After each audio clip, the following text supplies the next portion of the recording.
Hello everyone, আমি প্রিয়াঙ্কা। আমি আমার চ্যানেলে আপনাদের সকলকে স্বাগত জানাই। আজ আমি আপনাদের দেখাবো কিভাবে সম্পূর্ণ জৈব পদ্ধতিতে ঘরে তৈরি পটিং মিশ্রণে পার্পেল হেজ বা অল্টারন্যান্থ্রা করা যায়। এই উদ্ভিদের রং বেগুনি। এই উদ্ভিদ ব্যবহার করে বেগুনি সীমানা তৈরি করা হয়। এটি একটি দ্রুত বর্ধনশীল উদ্ভিদ। অন্যান্য হেজ গাছের মতো তারা একসাথে ভালো দেখায়। এর ঘনত্ব বজায় রাখতে পূর্ণ সূর্যালোক প্রয়োজন। সঠিক সূর্যালোকের ব্যাঘাত ঘটলে এই গাছটি লম্বা হয়ে যাবে এবং এর বেগুনি রং সবুজে পরিবর্তিত হবে।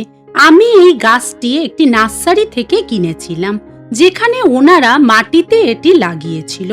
যেহেতু আমরা আমাদের মাটিহীন মিশ্রণে প্রতিস্থাপন করব, আমাদের অবশ্যই শিকড় থেকে সমস্ত মাটি সরাতে হবে। গ্রো ব্যাগ থেকে সাবধানে বার করবেন। জল ভর্তি একটি পাত্রে রাখুন। আস্তে আস্তে মাটি সরানোর চেষ্টা করুন।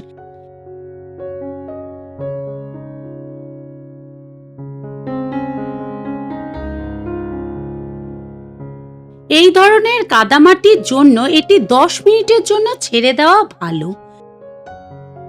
পটিং মিশ্রণের জন্য আপনার প্রয়োজন 2 ভাগ কোকোপিট, 1 ভাগ ভার্মি কম্পোস্ট, 5% নিম খোল এবং 5% হাড়ের গুঁড়ো। আমি পারলাইট ব্যবহার করিনি, সুতরাং বায়ু ধারণ ক্ষমতা বাড়ানোর জন্য আমি একটি চালনি ব্যবহার করে কোকোপিট থেকে কোকো ডাস্ট আলাদা করে নিয়েছি। যদি আপনার কোকোপিটে খুব বেশি কোকো ডাস্ট থাকে, তবে এটি খুব বেশি জল ধরে রাখবে, যা গাছের শেকড়ের জন্য ক্ষতিকর। দেখুন এই কোকো ডাস্ট কত জল ধরে। আমি ব্যবহার করার আগে আমার কোকোপিট ধুয়ে নিয়েছি। কোকোপিট ব্যবহার করার আগে ভালো করে ধুয়ে নেওয়া দরকার, যাতে অতিরিক্ত লবণ বেরিয়ে যায়। সব উপকরণ ভালোভাবে মিশিয়ে নিন।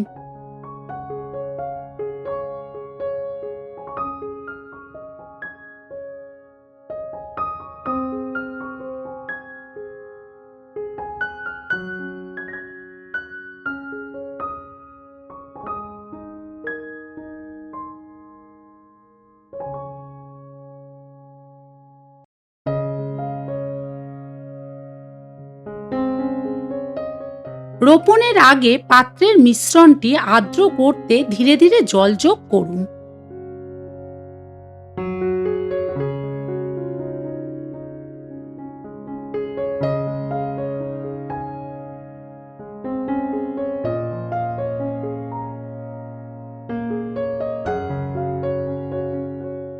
আমি 10 মিনিট পরে জলে শিকড় ধুয়ে নিয়েছি। এই গাছগুলো ছোট, তাই আমি একটি 4 ইঞ্চির মাটির টব ব্যবহার করেছি। টবের নিচে ছিদ্র থাকতে হবে, যাতে জল সহজেই বেরিয়ে যেতে পারে। ছিদ্রের মধ্য দিয়ে পটিং মিশ্রণ যাতে বেরিয়ে না যায়, তার জন্য নিচে একটি নেট রাখুন। আমি এই উদ্দেশ্যে আমার পুরনো মশারির নেট কেটে নিয়েছিলাম। পটিং মিশ্রণ দিয়ে টবটি অর্ধেক ভরে দিন।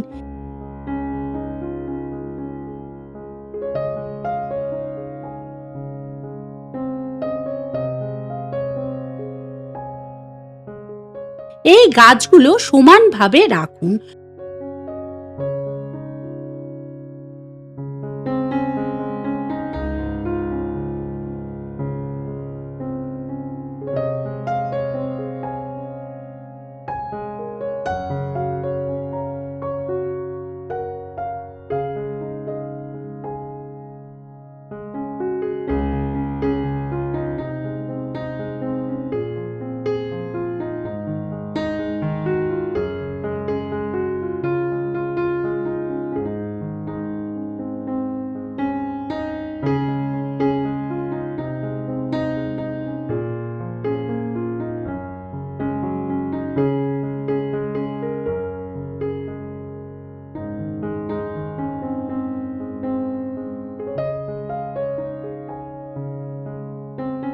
সমানভাবে পটিং মিশ্রণ দিয়ে ভরে দিন।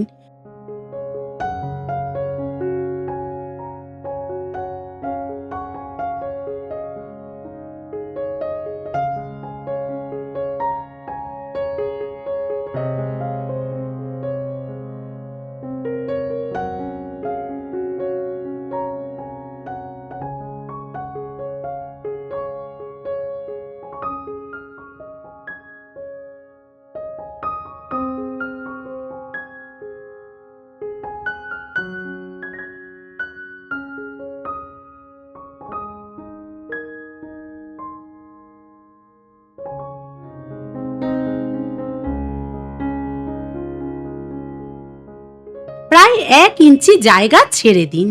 আমি এখন জল দিচ্ছি না, কারণ এই পটিং মিশ্রণে খুব বেশি জল রয়েছে।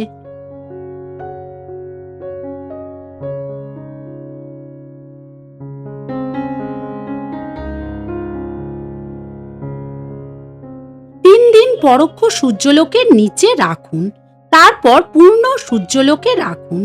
2 মাস পর আমি এটিকে প্রায় 1 মাস আগে একটি 6 ইঞ্চি বড় পাত্রে পুনঃপ্রতিষ্ঠা করেছিলাম। এই গাছগুলোকে ঘন রাখার জন্য আপনাকে নিয়মিত ছাঁটাই করতে হবে।